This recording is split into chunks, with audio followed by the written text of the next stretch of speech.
Je suis un entrepreneur français. Mon premier métier, ça a été d'entreprendre, donc un entrepreneur. Et puis je dirais aussi que je suis un amateur d'art et je n'aime pas le terme collectionneur, mais amateur d'art. Voilà. Ce que je veux de plus, c'est continuer à entreprendre, à agir, à être dans l'action, à faire avancer les choses. Pas pour gagner plus d'argent, ça, je m'en fiche complètement, mais pour pouvoir avoir les moyens d'entreprendre de nouvelles aventures.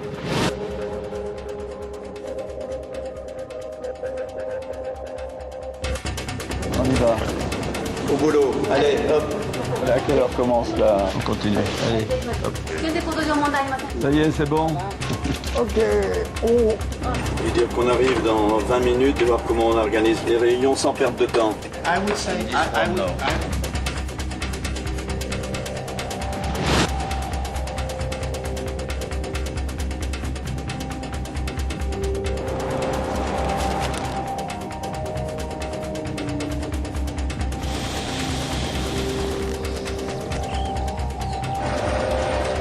J'espère qu'on n'a pas attendu la signature du contrat pour commencer les travaux quand même, non?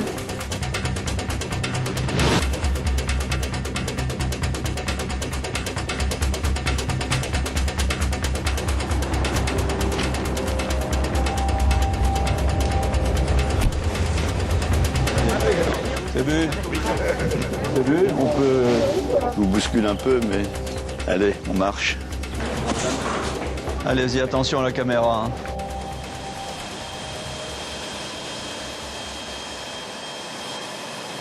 Les matins, je fais la revue de ce que j'ai fait la veille, des rendez-vous que j'ai eus, comment j'ai passé mon temps.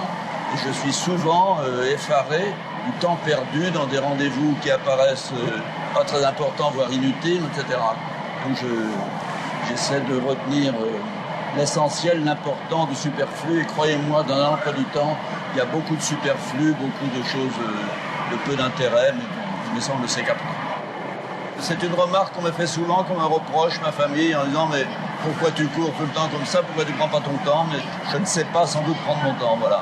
En dehors des affaires, je travaille encore un peu, c'est-à-dire que pendant les week-ends, je prends connaissance de dossiers, j'ingurgite des chiffres que je n'ai pas le temps de voir autrement. J'ai toujours des choses à faire. Si nous rentrons cet après-midi assez tôt, c'est parce que j'ai un rendez-vous à 18h, et puis voilà, et un dîner ce soir à 20h30.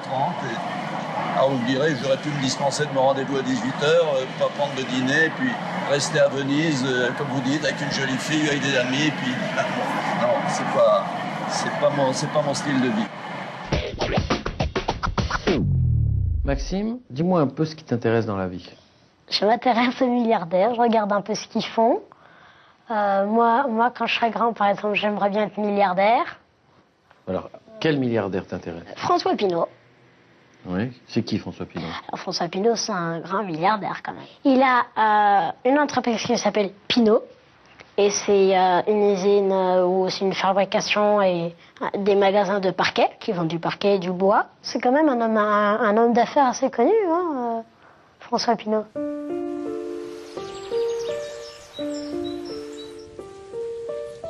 Une enfance dans un petit village breton de 300 ou 400 habitants. Donc un tout petit village, c'était une ferme dans laquelle j'ai été élevé, j'ai grandi. Ça ressemblait à la vie de paysan, on se lève tôt le matin à la campagne, on se levait tôt en tout cas.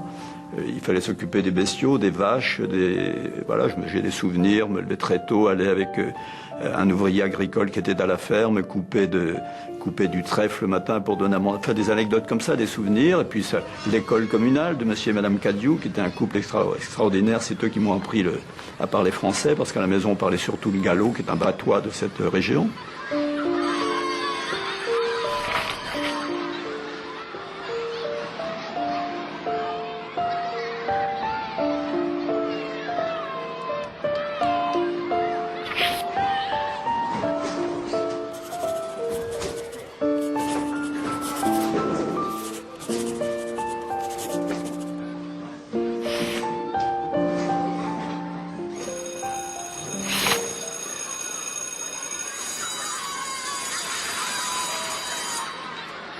Quand je suis allé dans un collège religieux à Rennes, j'avais 10 ans et demi, 11 ans.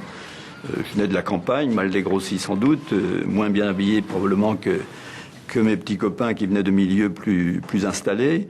Et puis, bien sûr, il y a les railleries, les moqueries de jeunes de cet âge-là. Vous savez, on ne se fait pas de cadeaux quand on est jeune. Et puis voilà, on se moquait de moi ou de ma mère qui venait me voir au parloir ou tous les jeudis, non pas tous les jeudis, un jeudi par mois pour l'amener son petit casse-croûte. On allait dans le bas de la ville, sur la place de la mairie à Rennes. Il y avait un café, je me souviens, c'était le café Poncel, où c'était marqué « Ici, on peut apporter son manger ». Donc on s'installait là, on prenait un jus de fruits, et puis voilà. Mais les autres allaient au restaurant, sans doute. Mais ça, c'est pas... Bon, c'est les petites humiliations, tout le monde en a subi un moment ou un autre de sa vie, et c'est pas très grave. Ce douloureux spectacle des fermes incendiées, des troupeaux égorgés, des cadavres qui unissent dans la mort les populations européennes et musulmanes, victimes des attentats de hors-la-loi, posent en lettres de deuil le problème algérien.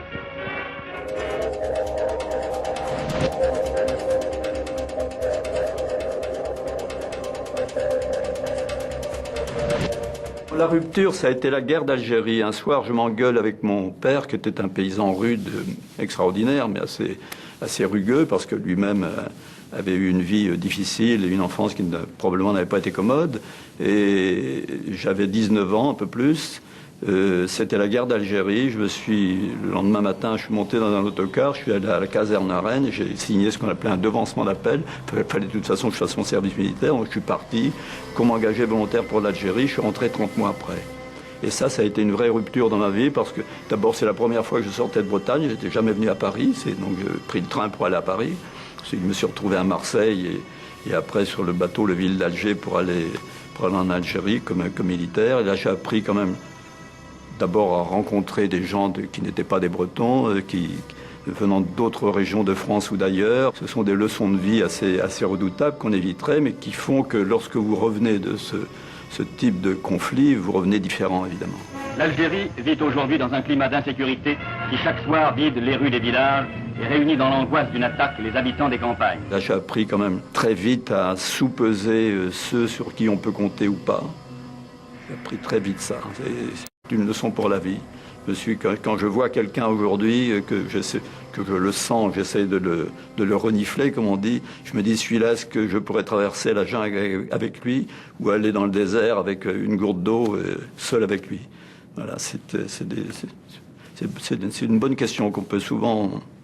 Voilà. Il n'y en a pas beaucoup avec qui on peut traverser la jungle.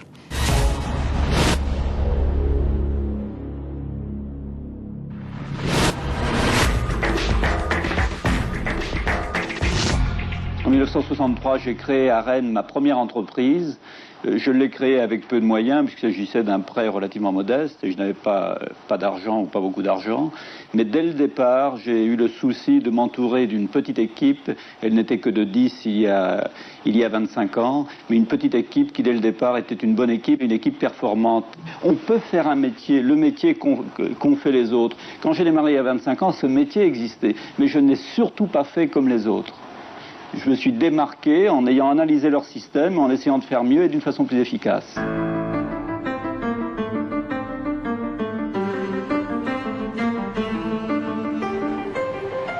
C'était le début du leasing, vous savez, ces locations, et on devient propriétaire à la fin. Je l'ai pris en leasing avec le même pilote qu'aujourd'hui. J'ai recruté ce pilote qui n'est plus tout jeune non plus. C'était son premier job de pilote. Et ça m'a permis de développer les affaires que je n'aurais sans doute pas fait autrement, de partir notamment sillonner la France, voir des clients, et surtout d'aller par exemple en Scandinavie, en Suède, en Finlande, acheter des bois, parce qu'à l'époque mon métier c'était aussi l'importation de bois, et d'aller directement voir les producteurs, c'est-à-dire en court-circuitant tous les courtiers, les intermédiaires, les importateurs de l'époque. C'est grâce à ce petit avion. À ce moment-là, on m'a pris dans ma Bretagne profonde, on m'a dit c'est un flambeur, il veut faire le malin, il va se casser la gueule. Voilà, c'était considéré comme du superflu. On pouvait prendre le train comme tout le monde et l'avion de ligne.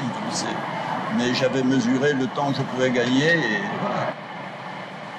J'ai appris à piloter à ce moment-là dans les débuts des années 70 sur le petit avion d'un aéroclub à Rennes en Bretagne. J'ai passé mes brevets de pilote. Mais j'ai rapidement considéré que je ne pourrais pas faire des affaires et piloter. Je vais vous dire pourquoi. Parce qu'un samedi après-midi, je suis monté dans mon petit avion pour faire un petit tour. Évidemment, j'avais appris les procédures, les précautions qu'il faut prendre avant de décoller, etc., etc. Je me mets en bout de piste, je décolle, et une fois décollé, le moteur ne marchait plus. J'ai terminé dans un champ de choux en bout de piste. Je devais demander à un fermier qui était là de venir avec son tracteur pour tirer l'avion. En fait, la panne, j'avais oublié d'ouvrir le robinet d'essence. Alors ce jour-là, j'ai dit, fais des affaires, pour un pilote. Votre diversification entamée en 1975 peut-elle se poursuivre par un développement dans de nouveaux secteurs? Cette question, je répondrai très prudemment. Mais si je devais répondre rapidement, je vous dirais non. Mais j'ai l'exemple de bon nombre de chefs d'entreprise qui ont dit un jour jamais de diversification, puis 10 ans après, on les voit partis dans un autre axe. Alors, il ne faut jamais dire fontaine, vous savez.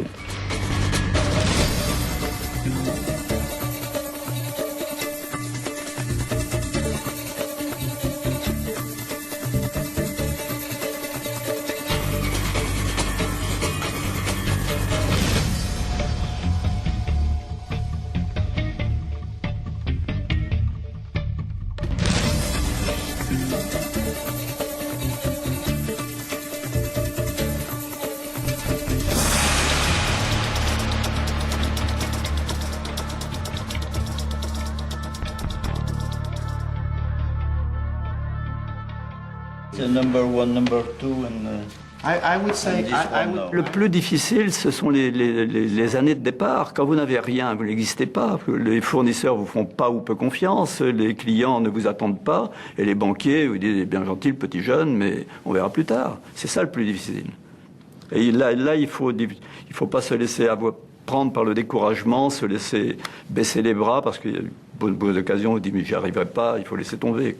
Et ça, c'est ce que mes parents m'avaient appris, mon père m'a appris, ne jamais baisser les bras, il faut jamais lâcher. J'ai eu la chance très tôt de rencontrer un banquier. Il s'appelait René Piochaldou, c'était un Auvergnat, il dirigeait une agence du Crédit Lyonnais à Rennes. Et je vois la première fois que je l'ai vu, j'avais pas un copec, c'était 2 ou 3 mois après que j'ai commencé à travailler.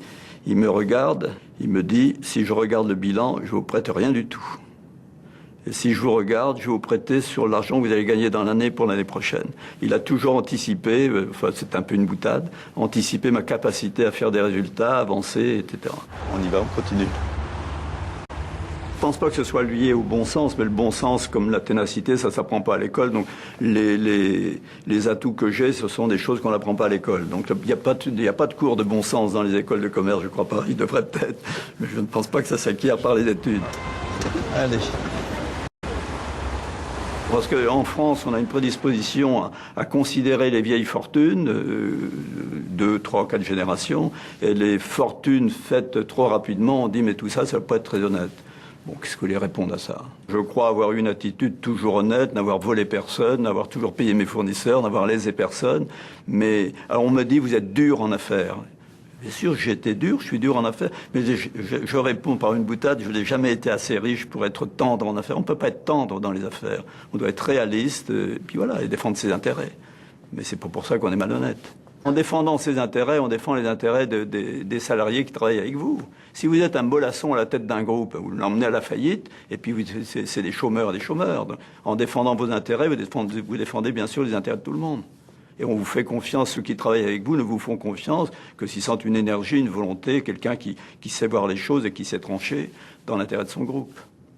Autrement, c'est gentil. Bon, il y en a eu des managers comme ça, très consensuels, très aimables et autres, puis vous avez vu les résultats. Ça passe. C'est un mauvais coup pour le groupe Pinault Printemps La Redoute. Sa filiale Gucci, numéro 3 du luxe dans le monde, perd sa Dream Team, son équipe de rêve. Son styliste Tom Ford que vous voyez ici et son PDG ont annoncé leur démission pour le 30 avril prochain. Annonce sanctionnée à la bourse hier par un recul du titre de près de 5%. Tom Ford et Domenico De Sole avaient cru que Gucci leur appartenait. Il se trouve que l'actionnaire, c'était moi.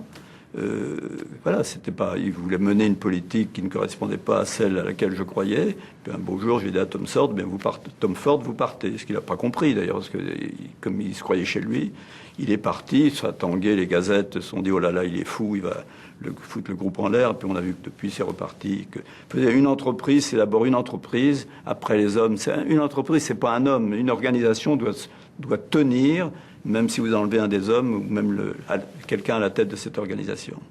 Et Gucci avait les avantages, il y avait des équipes, il y avait des gens en place. Et on a remplacé Tom Ford et les autres et ça marche bien.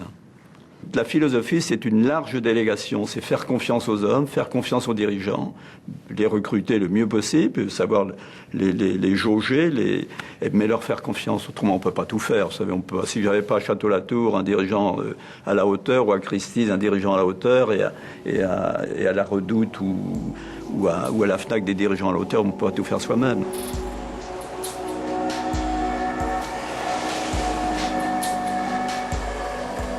Il m'est souvent arrivé de prendre des décisions.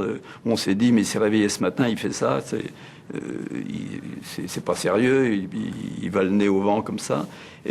Parce que la réflexion peut être discrète, secrète.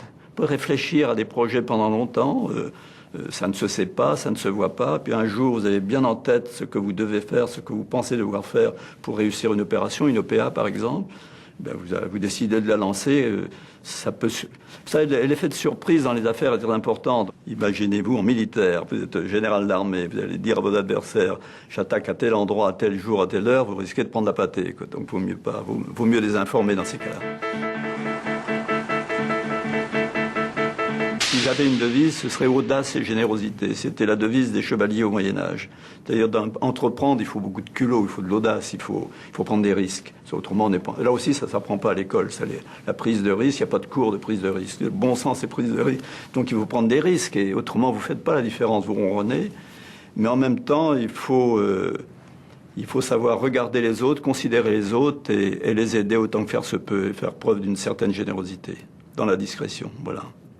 Et puis à ce moment-là, les Français seront plus ou moins réconciliés avec l'argent. Mais si vous êtes assis sur votre tas de billets, narguant les autres, ne les voyant pas, parce que en France comme ailleurs, il y a beaucoup de gens qui sont dans des difficultés. Alors là, jamais les Français ne se réconcilieront avec l'argent, puis ils auraient raison d'ailleurs.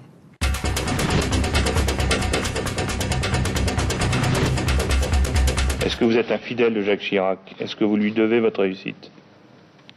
Je connais bien Jacques Chirac depuis de nombreuses années. Il se trouve que nous avons une usine à Meymac. Vous en connaissez le conseiller général, c'est Jacques Chirac. Je le connais depuis une quarantaine d'années, de rapports, de contacts. J'aime beaucoup l'homme, son caractère, ce qu'il a fait. Et puis voilà, c'est comme les amitiés qui se construisent au fil des années. Pour moi, la politique, c'est évidemment très important. Moi, je ne suis pas un homme politique, donc je ne vais pas me mêler de choses que je ne maîtrise pas parfaitement. Mais l'art de faire de la politique, c'est aussi l'art du possible. On voit bien que la marge de manœuvre des politiques n'est pas si immense que ça. Et c'est un fait que quand François Mitterrand est arrivé à la tête du pays en 1981, tout le patronat paniquait complètement. On voyait déjà les chars russes sur les Champs-Élysées. C'était la panique totale. Et moi, je me suis dit, mais c'est Lao Tse dans l'art de la guerre, apprendre ça, parce que je lis quand même un peu de temps en temps pour ne pas être complètement inculte. Lao Tse le dit, quand l'ennemi panique, l'ennemi, donc les concurrents paniquent, essayez de mettez ça à profit pour avancer vos pions. C'est ce que j'ai fait, en rachetant les entreprises dont personne ne voulait, etc. Mais c'était pas autre chose.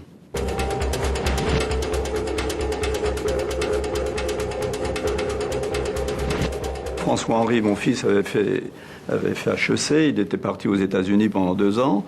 Je suis allé le voir un jour aux États-Unis, il avait envie de rester là-bas parce que l'Amérique l'avait séduit. Et je lui ai dit, viens rejoins mon groupe, qui n'était pas, il y a 20 ans de ça à peu près, qui n'était pas très important. Et un jour, je te donnerai les clés, tu le dirigeras. C'était un peu le deal. Il a passé 15 ans dans le groupe, depuis une direction d'agence dans les affaires de bois et matériaux, ensuite la CFAO, la FNAC, etc., etc. Donc il a franchi différentes étapes de sa formation. Et j'avais mis en place à l'époque, quand il est rentré dans le groupe, un petit comité, une équipe d'hommes d'affaires, de banquiers et d'hommes d'affaires. J'ai créé une petite structure qui s'appelle Pinault Trusty, et leur mission était, s'il m'était arrivé quelque chose, je lui avais disparu, de nommer un gérant intérimaire à la tête du groupe et de continuer à suivre François-Henri pour voir s'il évoluait favorablement pour prétendre un jour venir à la tête de l'entreprise. Pinault Trusty a été dissous 14 ou 15 ans après, puis j'ai jugé qu'il avait les qualités humaines, les qualités entrepreneuriales pour diriger le groupe, et je crois que ça se passe pas trop mal. C'était le bureau de... En fait, ici avant, C'était où le bureau était installé, mon père, oui, effectivement. Mais c'est pas parce que c'est mon fils qu'il n'avait pas le droit de prendre la tête du groupe. Mais encore fallait-il qu'il montre les qualités nécessaires à un entrepreneur. et il est un entrepreneur. Mais c'est pas facile parce qu'il a le monde entier, il a à construire des activités nouvelles, développer des activités dans le luxe et d'autres secteurs, c'est pas simple non plus. C'est une autre donne. Mais il a la formation et les qualités qui font que lui peut diriger le groupe à ce niveau-là, ce que probablement je n'aurais pas su faire à son âge.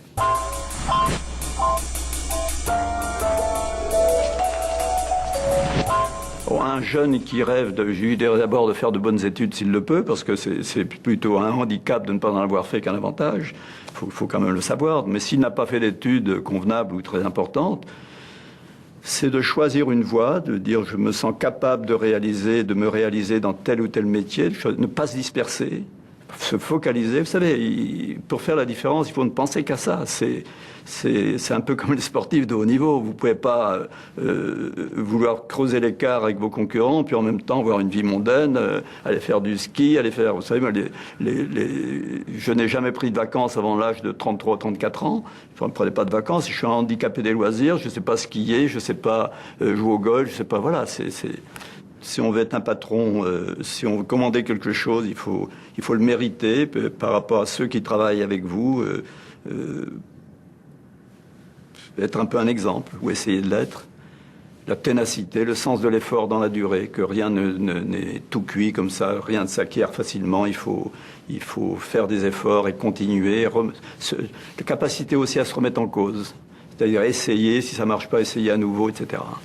Je pense que la ténacité, le sens des responsabilités, je dirais c'est les valeurs essentielles, puis il y en a bien d'autres, mais voilà.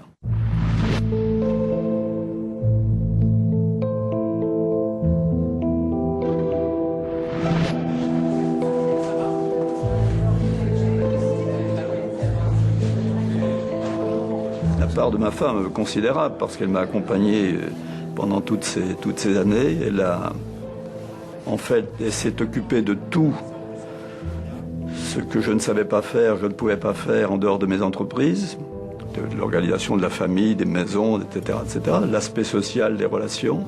Elle m'a toujours supporté dans le bon sens du terme pour mes affaires, parce qu'il y a eu des hauts et des bas. Il a toujours été présente pour me dire t'en fais pas, ça va repartir, etc. Et un apport considérable, bien sûr.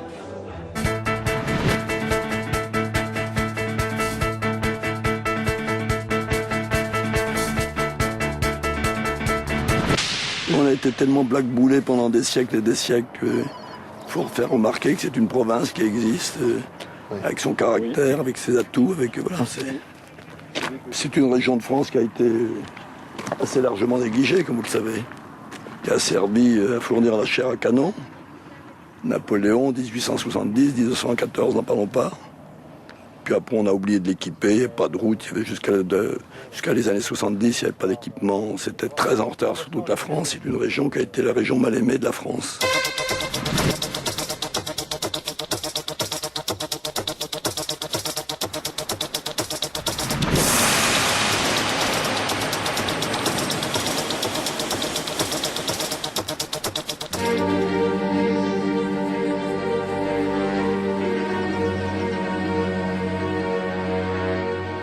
Le drapeau de Saint-Malo, c'est pas beau ça. Je l'aime bien ma Bretagne, vous savez, donc pas la cacher, pas envie.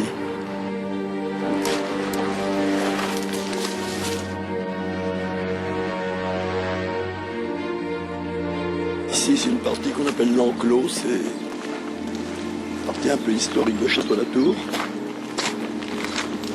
Et là, on va se diriger vers les chais qui ont été beaucoup modifiés depuis quelques années, depuis l'acquisition.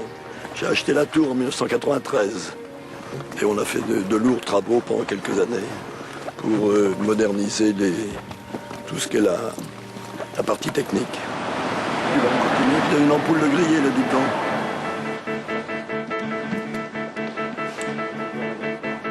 C'est un groupe anglais qui avait connu quelques difficultés à cette époque-là, qui souhaitait se défaire de Château-Latour, dont je précise que personne n'en voulait. Ça a été en vente, je crois, pendant 15 ou 16 mois. Ça n'intéressait personne à l'époque. Avec les temps changent. L'amour du bon vin ne justifie pas l'achat d'une propriété. J'aime bien les bons restaurants, je ne les achète pas, oui. Donc il ne faut pas non plus mélanger les... Voilà. J'ai pensé que c'était une opportunité rare dans une vie, parce que ces domaines ne changent pas de main très fréquemment. Pour ça, je l'ai acquis en à peine une semaine, d'ailleurs. Je crois qu'entre le moment où je l'ai appris et le moment où je l'ai acheté, il a dû se passer 3 jours. C'est 350, 400 000 bouteilles par an, dont 150 à 200 000 bouteilles de grands vins. Le Château Latour, il y a les grands vins, il y a le Château Latour. Ensuite, il y a le 2e vin, qui sont les Forts de Latour. Il y en a encore un 3e, qui sont les Pauillac de Latour. En grand vin, sur la qualité de première, 150 000 bouteilles en moyenne. Comment on organise ça? En fait, cette tour est du 17e.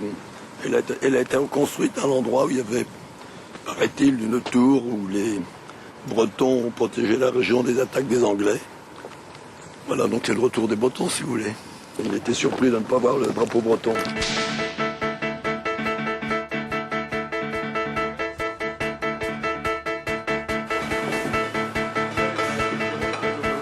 Voilà, 2006 alors. Interrogez votre Non, mais je contact. peux m'en occuper.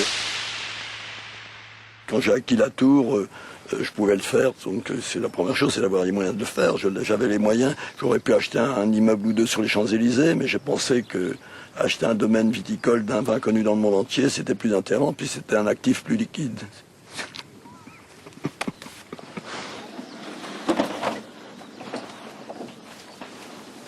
Mais les vins, c'est comme les femmes, vous savez, c'est ce qu'on dit, j'ai lu ça dans les livres, mais... Mais la tour est un vin un peu complexe, donc il faut se donner la peine d'aimer le vin, de le goûter, de le regoûter, mais c'est un vin extraordinaire, certainement dans le monde un des vins les plus appréciés, pour ne pas dire le plus. Mais c'est un vin de moine cistercien ou d'intellectuel.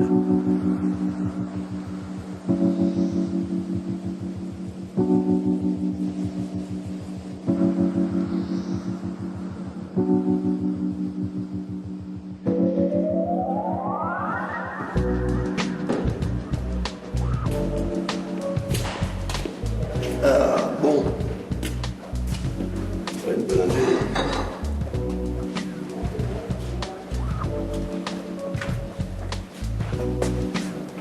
« 1945, année des victoires. Superbe ça.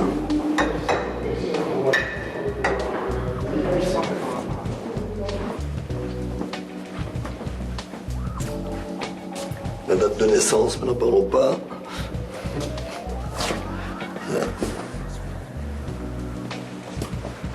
Sympathique cet endroit.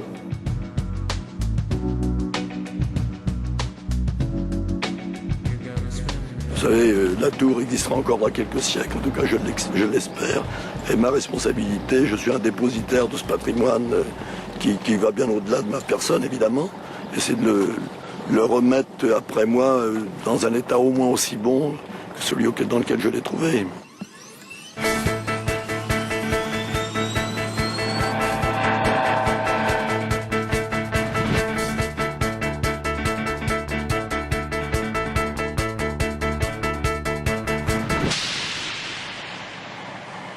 Je pourrais avoir un yacht plus long que celui des copains, parce que maintenant le jeu c'est avoir un bateau plus grand que celui des autres. Mais bon, c'est la passion pour la création en général, pour ce que savent faire des artistes et le besoin de me nourrir de cette création des autres d'ailleurs, que je suis incapable de créer moi-même. Et voilà, puis une chose en amène une autre. Et ça a été dans ma vie un extraordinaire contrepoids à la vie des affaires et un besoin de me nourrir par ce contact avec les artistes ou avec l'art en général. Mon amour de l'art, c'est des visites de galeries, ce sont des visites d'ateliers de peintres. Par exemple, hier, je suis parti, mais vous allez me dire que j'aurais dû prendre mon temps, je suis parti à 7h hier matin à côté de Bergerac, rendre visite à un peintre français qui s'appelle Martial Reiss, qui est d'ailleurs beaucoup montré actuellement à Palazzo Grassi à Venise, un peintre très fameux de grande qualité, un artiste de grand talent qui a fait des choses extraordinaires dans les années 60, que les Français connaissent un peu maintenant, que les Américains viennent de découvrir après l'avoir vu à Palazzo Grassi, mais qui fait aujourd'hui des choses extraordinaires.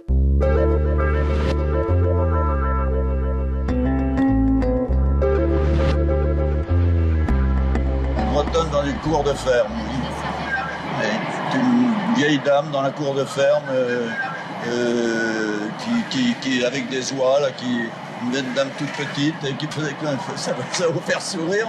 Quand j'ai vu ça, ça m'a fait penser à ma grand-mère. J'ai dit tiens c'est beau. Et un ami peintre m'avait appris ce qu'était l'école de Pont-Aven, les aplats, l'inspiration japonisante, et j'ai trouvé ce tableau assez beau, mais je connaissais rien dans la peinture, c'était un peu d'instinct comme ça, sans bien comprendre des choses, et c'est parce que ça ressemblait à ma grand-mère que j'ai acheté ce premier tableau.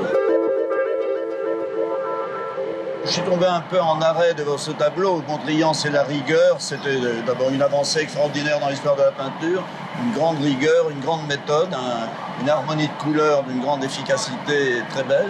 Je suis tombé un peu captivé par ce tableau et je l'ai acquis. C'était un moment de folie parce que c'était excessivement cher. Mais la passion vous pousse à la déraison, c'est bien connu, mais la passion dans l'art est indispensable. Et il y a toujours une déraison, une mesure... on dépasse la mesure si on est vraiment amoureux de la chose, de l'objet qu'on achète. Et en même temps, il y a cette démarche, et j'en étais conscient, de me fixer une contrainte très dure pour le futur, parce que si vous continuez à acheter des choses, vous les comparez à ce que vous avez déjà ce qui rentrait dans ma collection était comparé au Mondrian, et j'étais obligé de mettre la barre assez haut. Mais je crois que c'était une saine contrainte, et dans ma vie, j'ai à chaque fois essayé de mettre la barre assez haut. Pas trop, il ne faut pas devenir fou, mais en même temps, il faut se coller des objectifs plutôt difficiles à atteindre, que de mener une petite vie pépère et ronronner. Voilà.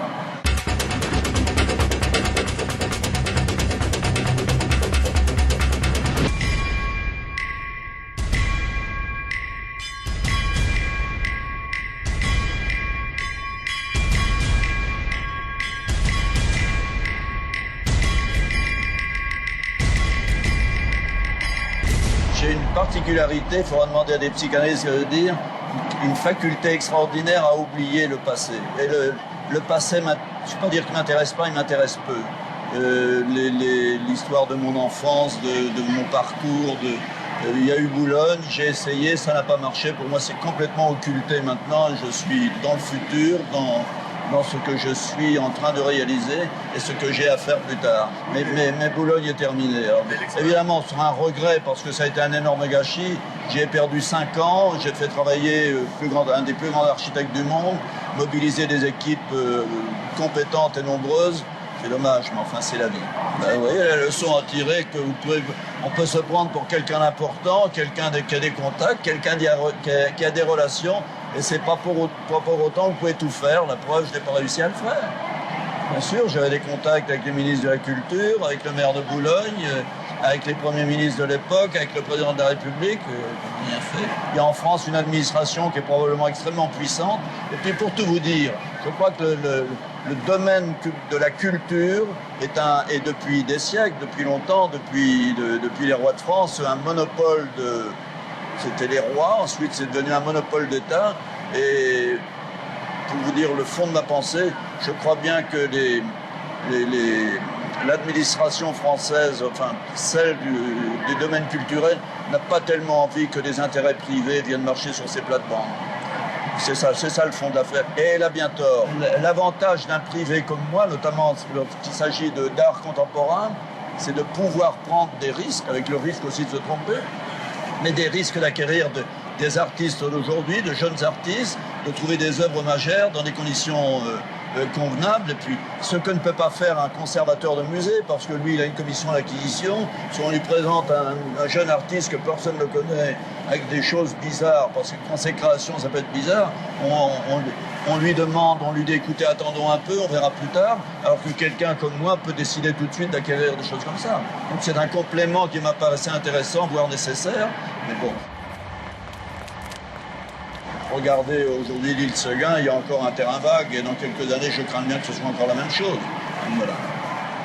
Mais je ne fais le procès de personne, c'est une histoire passée, n'en parlons plus. S'il vous plaît. Les amis, vous allez appeler Marc Desportes et oui, dire qu'on arrive dans 20 minutes et voir comment on organise les réunions sans perdre de temps.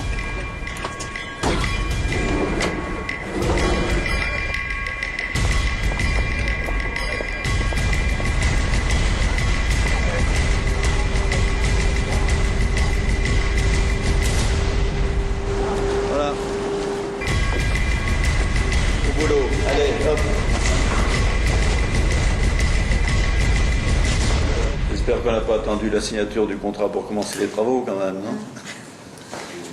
Je propose, on va faire une visite rapide de l'exposition que vous n'avez pas vue, et ensuite on va à la pointe de la douane, on fera une visite des lieux, conférence de presse, ensuite un déjeuner. Pardon? Vous en avez racheté par la suite? J'en ai acheté un hier parce que je suis allé le voir hier à côté de Bergerac. C'est un acte de mécénat, mais il faut que ça marche. C'est-à-dire il faut que c'est une attraction, qu'il y ait un public, qu'il y ait des visiteurs. Pas tellement pour la recherche d'un équilibre financier, pourquoi pas l'atteindre, c'est pas interdit, mais surtout pour démontrer que c'est utile à quelque chose. Donner de l'intérêt au plus grand nombre à venir visiter, puis revenir ensuite, etc. Faire découvrir au plus grand nombre un art qu'ils ne connaissent pas toujours, qui est l'art contemporain. Et ici à Venise, où on trouve tous les plus grands artistes de tous les temps, les Tintoret, les Véronèse, etc., pourquoi pas les artistes d'aujourd'hui? Croyez-moi que les artistes d'aujourd'hui sont très flattés d'être à Venise auprès de leurs grands ancêtres. C'est quand même pas mal. Hein. On continue. Allez. Hop. Vous savez, les artistes qui ont été exposés ici, qui sont venus ici, considèrent que c'est leur musée. Peut-être par la taille, peut-être parce que c'est Venise, peut-être parce que c'est privé, peut-être parce que c'est réactif. Ils ont envie de revenir. Et puis, je suis convaincu, si on leur dit, venez passer quelques jours pour expliquer à des étudiants ce que vous avez fait, ce que vous faites, ils seront ravis. Pas une activité commerciale classique, il n'y a pas de recherche d'être à la mode, il n'y a pas de comité d'acquisition qui dit voilà, un jeune, on ne sait pas, il faut voir ce qu'il va devenir. Il y a quelqu'un qui prend ses risques, qui est un peu fou, mais enfin qui dit celui-là il me plaît bien, je l'achète, et qui peut le montrer probablement avant toutes les institutions publiques qui ont des freins et qui n'ont pas la même liberté. Et c'est une chance pour les jeunes, c'est une chance pour ce type de musée d'organisation, je crois. Voilà. Si on avait été en 1900, on aurait peut-être montré Picasso, je ne sais pas.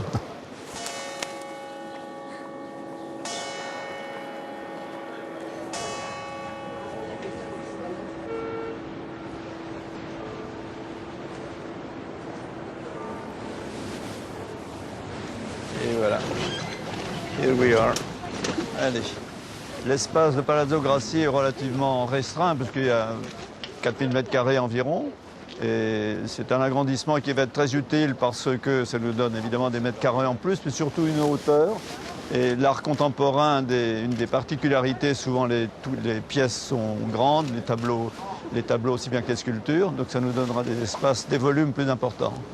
Et puis c'est un endroit mythique à l'entrée de Venise, connu du monde entier, c'est pas trop mal d'être là quand même. Ok, allez, c'est vu? Il sera ouvert pour le 2009 puisque ce sera la première exposition à lieu pour la Biennale d'art contemporain de 2009. Donc il sera ouvert en mars-avril 2009, un peu avant la Biennale. Le temps d'accrocher les tableaux, de poser les sculptures.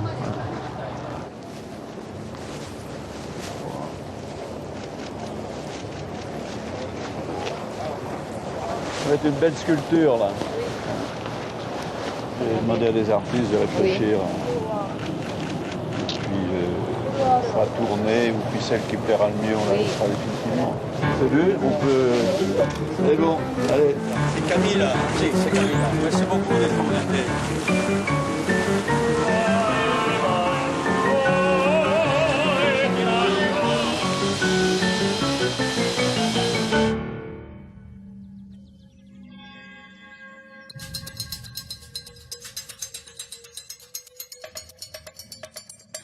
Si vous achetez une œuvre d'art en disant qu'est-ce qu'elle vaudra dans 50 ans, vaut mieux pas s'occuper, vaut mieux faire autre chose de son argent.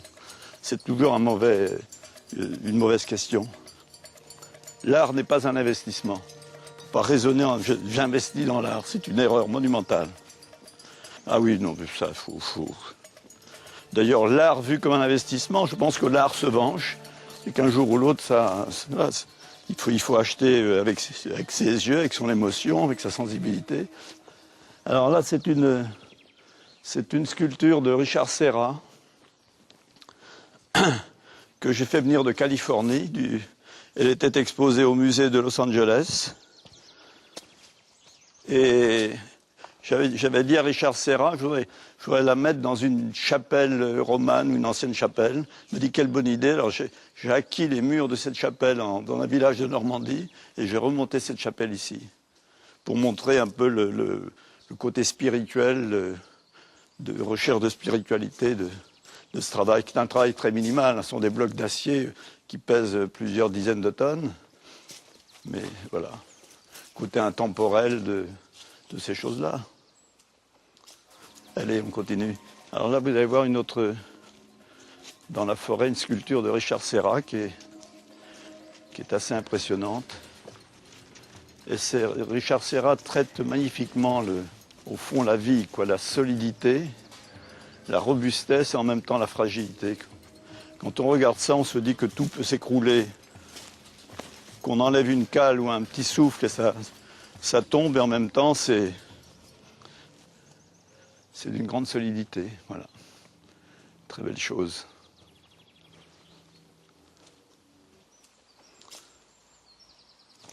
Alors, ce qu'on va voir maintenant, c'est donc une œuvre de Serra. En fait, un jour, je l'ai amené ici. Je lui ai dit, j'ai envie de te commander quelque chose, une sculpture, mais il faut que tu viennes voir. Donc il est venu, on déjeune ensemble, et il lui dit, mais il me demande, qu'est-ce que tu veux que je fasse? Je lui dis, je te pose la question, tu fais ce que tu veux. Ah bon? Alors je pensais qu'il allait faire une sculpture autour de la maison, et en fait, il a accaparé cet endroit, et fait une espèce, ce sont mes aliments de Carnac, moi qui suis breton, vous allez voir, on peut imaginer que c'est là pour l'éternité. Il y a en dessous des blocs de béton d'1 mètre de large, sur toute la longueur, et qui descendent à 3,50 m de profondeur, des blocs, parce que ça c'est des tonnes et des tonnes. Et je me dis qu'après moi, le futur propriétaire, s'il y en a un jour, il héritera de ça parce que c'est indéménageable. Et en plus, le contrat avec l'artiste, c'est fait pour ici, c'est pas fait pour être vendu et aller ailleurs. Et il ne faut pas toujours calculer en disant j'achète pour revendre, vous voyez. Sans ça, il n'aurait pas fait ça. Allez, on continue. Vous savez, montrer l'art ou l'expliquer, je ne veux pas rentrer dans ce parcours et faire le mariole en donnant. C'est à chacun de regarder, d'essayer de comprendre par soi-même, qu'on ne peut pas infliger aux gens d'aimer ce que vous aimez, quoi. Voilà. Je pense qu'il faudrait que dans nos écoles, on enseigne l'histoire de l'art et un peu. En France, il n'y a pas malheureusement de cours de ce type pour des raisons budgétaires, j'imagine. Alors qu'en Italie, dans beaucoup de pays, et en Espagne, on enseigne l'histoire de l'art. Et l'art, les grandes ruptures, etc., depuis de l'Antiquité à nos jours.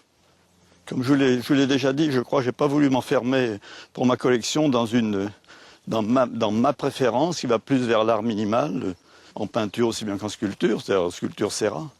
J'ai voulu ouvrir et m'intéresser à d'autres. Et ce que vous allez voir, c'est un peu éclectique, mais voilà aussi une belle sculpture. Regardez comme la nature fait bien les choses. Un vieux châtaignier qui doit avoir 3 siècles, je pense. Alors là, vous allez voir une sculpture d'un Autrichien, artiste autrichien, qui s'appelle Franz West. C'est un travail qu'il a fait il y a quelques années. En fait, je voulais la mettre sur les étangs, la poser, puis il y a eu une discussion familiale, on m'a dit qu'il ne faut quand même pas exagérer, quoi. Il paraît que ça n'allait pas, que ça ne plaisait pas aux canards, je pense.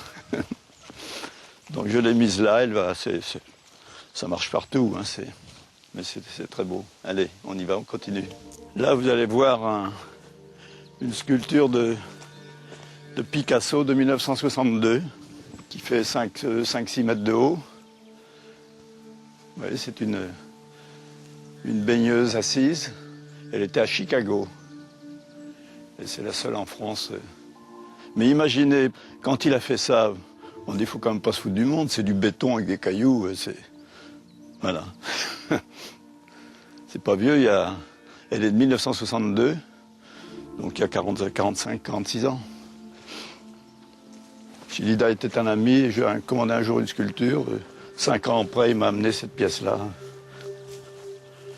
Ouais, c'est une très grande sculpture et une espèce de chapelle comme ça, chapelle en ruine, traitée par un artiste.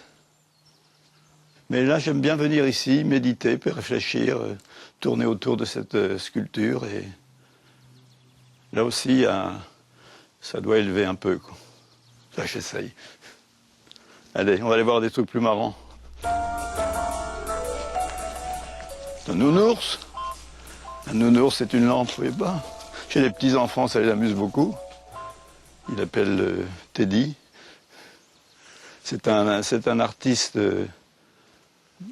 d'origine suisse, mais qui travaille à New York, qui s'appelle Urs Fischer, qui est un artiste de 35 ans, qui a un énorme potentiel et qui fait ça, qui peint. C'est un artiste auquel je crois beaucoup. Garder une âme d'enfant, c'est important, non?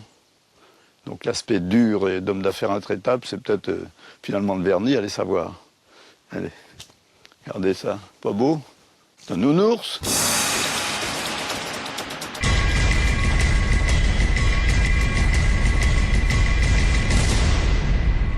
Alors, des œuvres de qualité qui vous émeuvent moins que d'autres, mais ça a expliqué pourquoi, c'est comme la foi, ça, je crois que voilà, il y a une espèce de mystère, il y a la qualité de l'œuvre, évidemment. Ça, avec un œil un peu rodé, on sait voir la qualité, jauger de la qualité esthétique, de la qualité d'une œuvre, mais ce qui lui donne son côté, sa force, cette capacité à émouvoir, c'est dur à expliquer.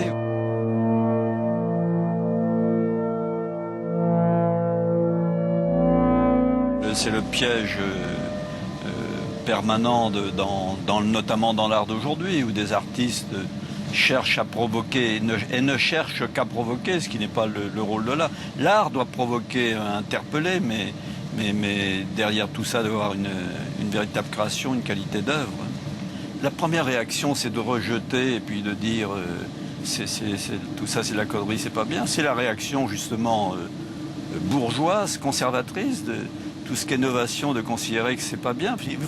C'est beaucoup plus confortable de rester accroché à ce qu'on aime, aux valeurs reconnues, au style des siècles précédents en architecture, au style des siècles précédents en décoration, en meubles, etc., au style du XVIIe, XVIe, XVe en peinture, voire en impressionniste parce qu'on a commencé à l'assimiler, que de vouloir se projeter dans le futur en essayant de comprendre ce que font les artistes d'aujourd'hui.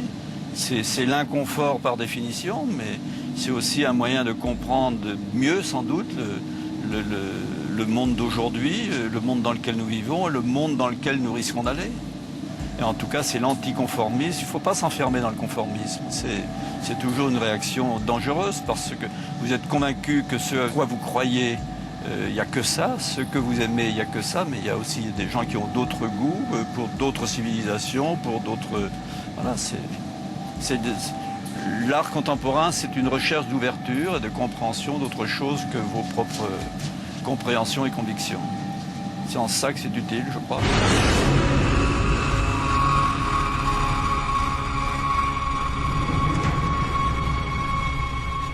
On ne peut pas rejeter ce qui s'est passé dans le futur, mais on ne peut pas se contenter de ce qui a été fait dans le passé et puis considérer que plus rien n'existe, qu'il n'y a plus de... Que la capacité créative de l'homme a disparu, qu'il n'y a plus. Ce serait dramatique, non? On serait capable d'envoyer des hommes sur la Lune, on serait capable d'inventer des systèmes informatiques extraordinaires, d'avoir inventé Internet, et il n'y aurait pas dans le monde des hommes capables de créer des œuvres d'art. C'est insensé, ça. Bien sûr que si.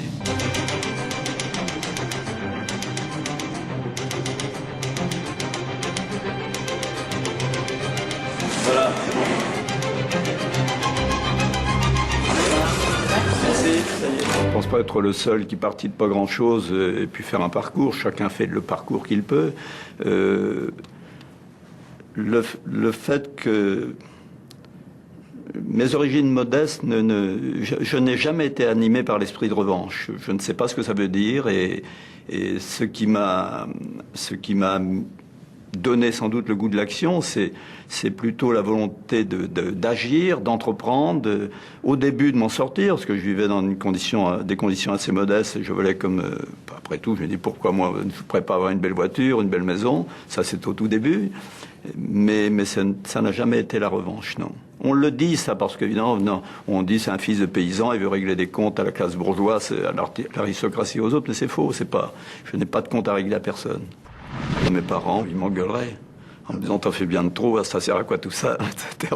Non, je ne suis pas sûr. Ils seraient probablement surpris, mais En tout cas, ils ne me diraient pas bravo, ils iraient peut-être dire à leurs amis, vous avez vu ce qu'il a fait mon fils, et ils ne me le diraient pas, moi. Jamais mon père, il est mort, j'étais encore très jeune, mais ma mère ne m'a jamais dit c'est bien, etc. Elle me disait, est-ce que tu as besoin de tout ça?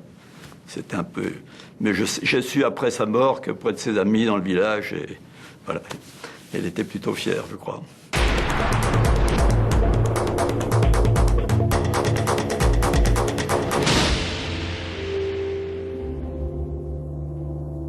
Partagé entre une espèce d'énergie qui me fait penser que les choses vont durer, qu'il faut les faire, que comme si j'avais 20 ans, je continue à entreprendre, à faire des choses, et en même temps cette fragilité de l'existence, qui tout peut s'arrêter du jour au lendemain, et tous les jours, je pense ou à mes parents ou à la mort, et non, ça peut s'arrêter dans la seconde qui vient ou dans la journée, puis donc fais les choses correctement pour qu'on ne dise pas le salopard, il a fait une turpitude et il n'est plus là pour la corriger. Et en même temps, cette volonté d'entreprendre que j'aurai jusqu'au dernier jour, j'imagine.